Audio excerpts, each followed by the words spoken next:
ডরাইস না বেশি করলে তো আমার ডর করে গা। থাম, দেখলে মানুষজন আছে নাকি, চুপ থাক। ও বাঘ আর না ডরি হিয়াল।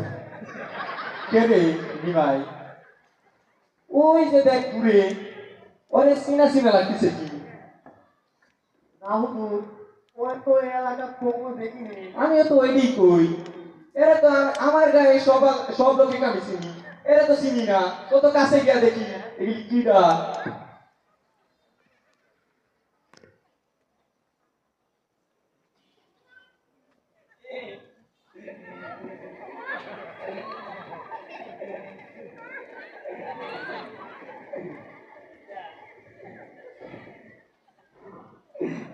আসতো বিষয় তো পুরো আমার পুরো পেট পেলে মতো হাসি চুকে আমার হুজুরে যারা দাঁড়ায় আছে, আমার অজ্ঞ মান গাছার জমিদার পুরা উনার দিকে হাসি তু। পেন নাম তোর? পেন নাম জমিদার সাহেব। কে রে? তোরে তো এই এলাকার লাগে না, তোরা কই থেকে আইছু? জমিদার সাহেব আপনি ঠিক কইছেন, আমরা এই এলাকার না, আমগো বাড়ি তাহা কালীগঞ্জে, আমরা কালীগঞ্জে আইছি।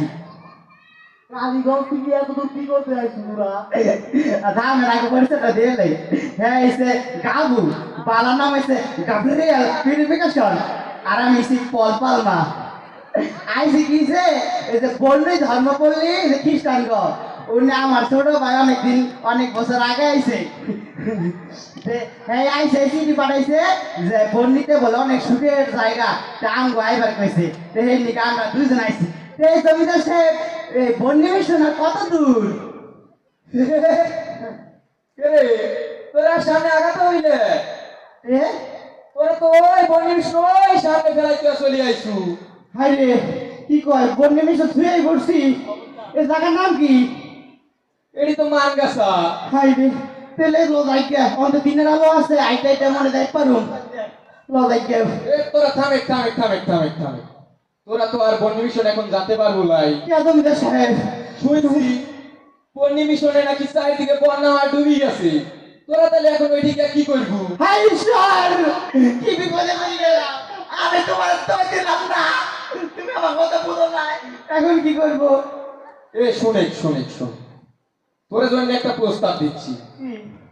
তোরা ওই যে বন্যি মিশনের বন্যার পানি যতদিন না কমে ততদিন বরঞ্চ আমার এলাকার থাকি। তোরা একটু জায়গা দিব নি থাকার, একটু কাজ কাম করে দিস।